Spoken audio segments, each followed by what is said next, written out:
What one thing do you like best about nature? Do you like a particular kind of animal or bird?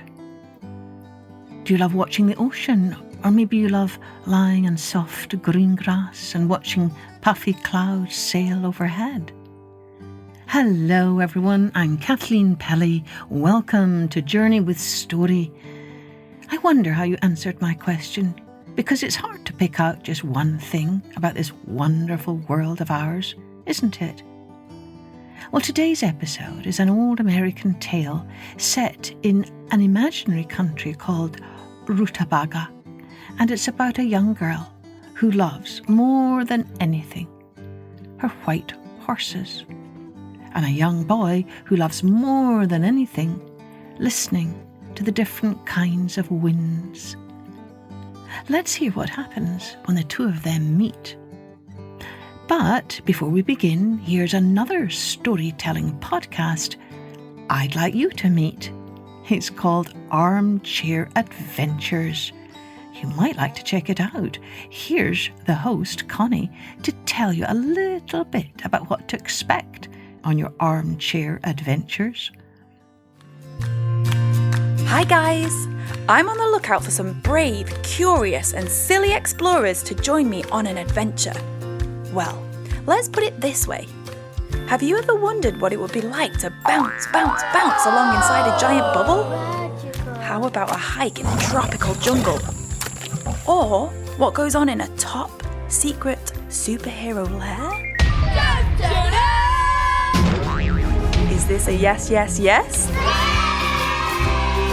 I'm Connie, Chief Adventurer at Armchair Adventures, a super fun and a little bit bonkers podcast for kids aged 6 to 10. Each episode is a brand new adventure, and you're invited.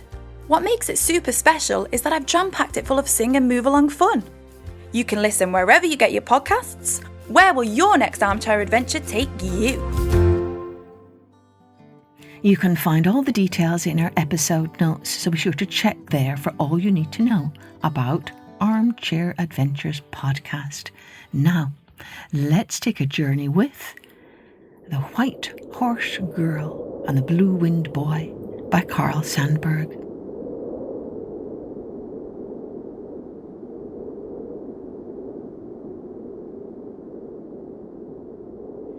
When the dishes are washed at night time and the cool of the evening has come in summer, or the lamps and fires are lit for the night in winter, then the fathers and mothers in the Rutabaga country sometimes tell the young people the story of the White Horse Girl and the Blue Wind Boy. The White Horse Girl grew up far in the west of the Rutabaga country. All the years she grew up as a girl, she liked to ride horses. Best of all things for her was to be straddle of a white horse, loping with a loose bridle among the hills and along the rivers of the west Rutabaga country. She rode one horse, white as snow, another horse, white as new washed sheep wool, and another white as silver. And she could not tell, because she did not know which of these three white horses she liked best. "Snow is beautiful enough for me any time," she said. "New washed sheep wool, or silver out of a ribbon of the new moon, any or either is white enough for me. I like the white manes, the white flanks, the white noses, the white feet of all my ponies. I like the forelocks hanging down between the white ears of all three my ponies." And living neighbour to the White House Girl in the same prairie country with the same black crows flying over their places was the Blue Wind Boy. All the years he grew up as a boy, he liked to walk with his feet in the dirt and the grass, listening to the winds.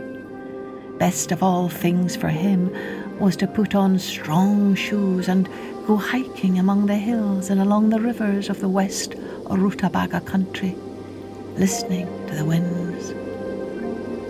There was a blue wind of daytime, starting sometimes 6 o'clock on a summer morning, or 8 o'clock on a winter morning. And there was a night wind with blue of summer stars in summer, and blue of winter stars in winter. And there was yet another, a blue wind of the times between night and day, a blue dawn and evening wind. All 3 of these winds he liked so well, he could not say which he liked best.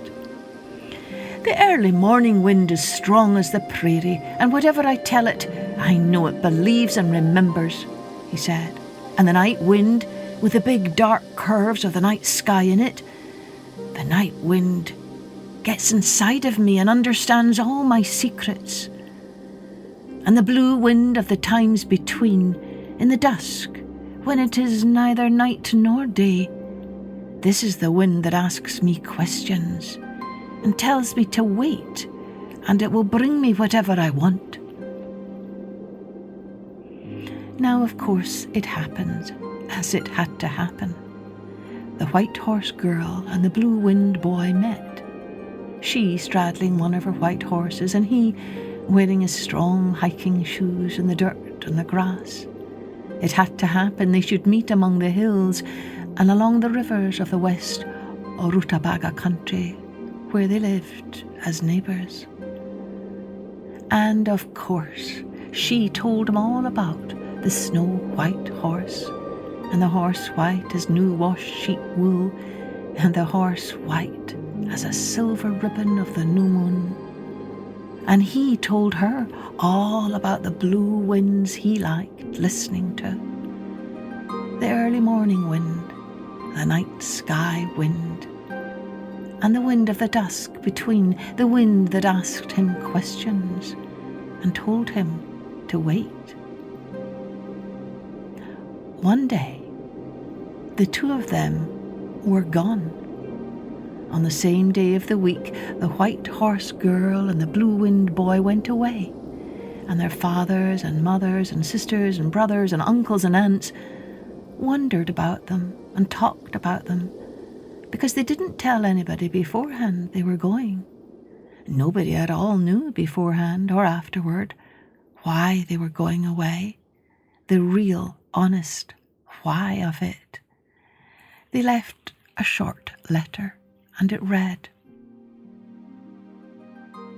"To all our sweethearts, old folks and young folks, we have started to go where the white horses come from and where the blue winds begin.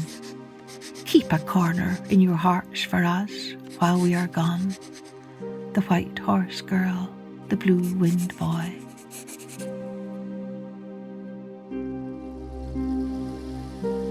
That was all they had to guess by in the west Rutabaga country, to guess and guess where 2 darlings had gone. Many years passed. One day there came riding across the Rutabaga country a grey man on horseback. He looked like he had come a long ways. So they asked him the question they always asked of any rider who looked like he had come a long ways. "Did you ever see the white horse girl and the blue wind boy?" "Yes," he answered, "I saw them." "It was a long, long ways from here I saw them," he went on. "It would take years and years to ride to where they are. They were sitting together and talking to each other, sometimes singing, in a place where the land runs high and tough rocks reach up. And they were looking out across water, blue water, as far as the eye could see. And away far off the blue waters met the blue sky. 'Look,' said the boy, 'that's where the blue winds begin.' And far out on the blue waters, just a little this side of where the blue winds begin, there were white manes, white flanks, white noses, white galloping feet. 'Look,' said the girl, 'that's where the white horses come from.' And then nearer to the land came thousands in an hour, millions in a day. White horses, some white as snow, some like new washed sheep wool, some white as silver ribbons of the new moon. I asked them, whose place is this? They answered, it belongs to us. This is what we started for. This is where the white horses come from. This is where the blue winds begin. And that was all the grey man on horseback would tell the people of the West Rutabaga country. That was all he knew, he said, and if there was any more, he would tell it. And the fathers and mothers and sisters and brothers and uncles and aunts of the white horse girl and the blue wind boy wondered and talked often about whether the grey man on horseback made up the story out of his head or whether it happened just like he told it. Anyhow, this is the story they tell sometimes to the young people of the West Rutabaga country when the dishes are washed at night and the cool of the evening has come in summer, or the lamps and fires are lit for the night in winter.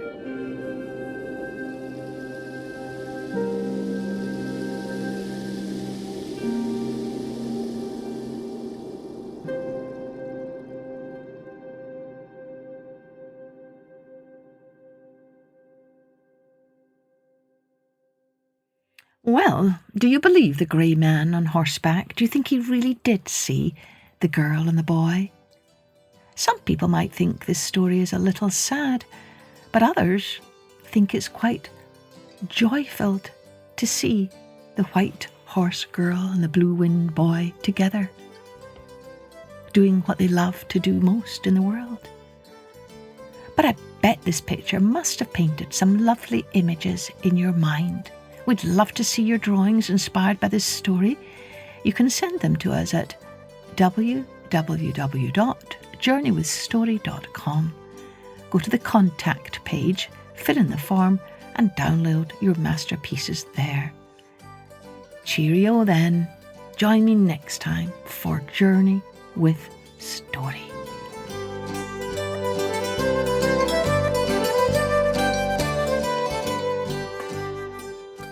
Music and post-production was by Colette Jonas.